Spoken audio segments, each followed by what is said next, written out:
અને હવે સમાચાર સાબરકાંઠાથી, જ્યાં પણ ભાજપે જીત મેળવી હોવાના સમાચાર છે। પ્રાંતિજથી આ સમાચાર મળી રહ્યા છે। પ્રાંતિજ પાલિકા પર ભાજપનો દબદબો આજે યથાવત રહ્યો છે। ઉત્તર ગુજરાતનું સાબરકાંઠા કે જ્યાં પ્રાંતિજ ભાજપે એક તરફી બહુમત હાંસલ કરીને વિજય સુનિશ્ચિત કર્યો હતો। જીતનો જશ્ન જોઈ શકો છો। સાંસદ શોભનાબેન બારૈયાએ ભાજપની જીતને વધાવી છે। તો બનાસકાંઠામાં એટલે ઉત્તર ગુજરાતમાં પણ ભાજપનો દબદબો હાલમાં જોવા મળી રહ્યો છે। ચૂંટણીમાં સાબરકાંઠામાં નગરપાલિકાની ચૂંટણીમાં પણ ભાજપે જે પ્રકારે પોતાનો દબદબો યથાવત રાખ્યો છે, અહીં જોઈ શકાય છે જે પ્રકારે ઉમેદવારો છે, ઉમેદવારની સાથે સાંસદ પણ છે। સાંસદે જે પ્રકારે કેમ્પેન ચલાવ્યું હતું ને કેમ્પેનમાં પણ જે પ્રકારે સફળતા મળી છે તેને લઈને પણ આ જશ્ન મનાવવામાં આવી રહ્યો છે।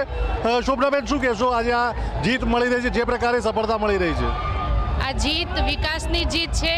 આ જીત આદરણીય પ્રધાનમંત્રી નરેન્દ્ર મોદી સાહેબ તથા માન્ય ભૂપેન્દ્રભાઈ પટેલ સાહેબની નેતૃત્વમાં જે વિકાસ થઈ રહ્યો છે એની જીત છે। આ જીત ભારતીય જનતા પાર્ટીના કાર્યકર્તાઓની મહેનતની છે। એમને જે ઘર ઘર જઈને યોજનાઓના લાભ અપાવે છે એની જીત છે। હું તો કહું છું સમગ્ર જિલ્લામાં ભારતીય જનતા પાર્ટીના રંગે જનતા રંગાઈ ચૂકી છે, ભગવો લહેરાઈ ચૂક્યો છે અને આગામી સમયમાં તમામ ભારતીય જનતા પાર્ટી બેઠકો હાંસિલ કરી શકે છે। કેડરમમાં હોય, પ્રાંતિજ હોય કે તલોદ, તમામ જગ્યાએ ભાજપને સફળતા મળી છે, શું કહેશો એને? સફળતા મળી છે કારણ કે જનતાએ વિકાસ ઉપર વિશ્વાસ મૂક્યો છે। જનતાએ ભારતીય જનતા પાર્ટીના વિકાસના કામો ઉપર વિશ્વાસ મૂક્યો છે। કેટલાક ઉમેદવાર પણ સાથે છે। આ જીત માટે શું કહેશો? પહેલી વાર એક યુવાન તરીકે જીત્યા છો। યુવાનોને બહુ જ મોટો ચાન્સ આપ્યો છે ભારતીય જનતા પાર્ટીએ અને યુવાનોમાં વિશ્વાસ મૂક્યો છે। એ જ રીતે ભારતીય જનતા પાર્ટીએ જે રીતના વિશ્વાસ મૂક્યો છે એ રીતના નગરપાલિકામાં બી અમે એવું કામ કરીને બતાવીશું અને જેનાથી યુવાનો એ આગળ રાજનીતિમાં આવે અને ભારતીય જનતા પાર્ટી એ આ યુવાનોને એ ચાન્સ આપ્યો છે, ચાન્સને હું નિભાવીશ આગળ।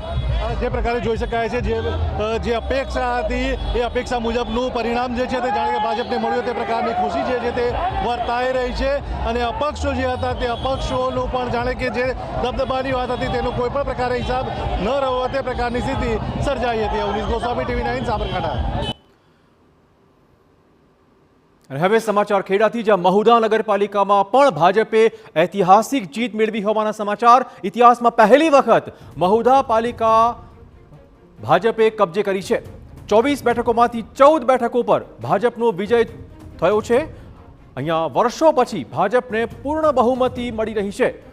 24 બેઠકોમાંથી 14 બેઠકો પર ભાજપનો ભવ્ય વિજય। મહુધા નગરપાલિકા વર્ષો પછી અહીંયા આવ્યું છે બીજેપીનું શાસન। મહુધામાં ભાજપને પૂર્ણ બહુમતી તે બદલ વોર્ડ નંબર 2 માં વિજય બન્યા। અમે વિજય બન્યા તે બદલ વોર્ડ નંબર 2 માં વિજય બન્યા છે। ભાજપની પૂરી પેનલ આવી છે તે બદલ અમે સૌ મતદારકર્તાનો આભાર માનીએ છીએ। તો 24 માંથી 14 બેઠકો પર ભાજપના ઉમેદવારનો વિજય। ખાસ જે રીતે જીતના પરિણામો સામે આવી રહ્યા છે, ભાજપનો દબદબો ગુજરાતના નગરપાલિકામાં યથાવત રહ્યો તેવું સ્પષ્ટપણે લાગી રહ્યું છે।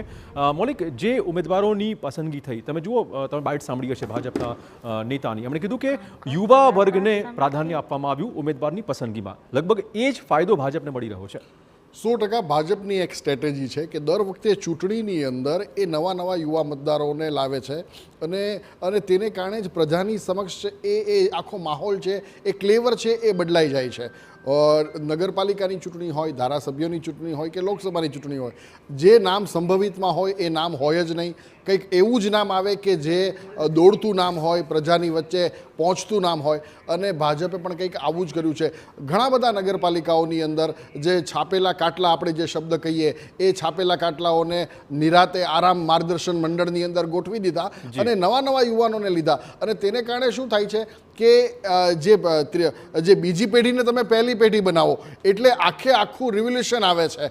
કાર્યકર્તાઓ પણ કામે લાગી જાય છે અને કાર્યકર્તાઓના મનમાં એમ થાય છે ભાઈ આજે મારો વારો નથી આવ્યો, કાલે મારો વારો આવશે।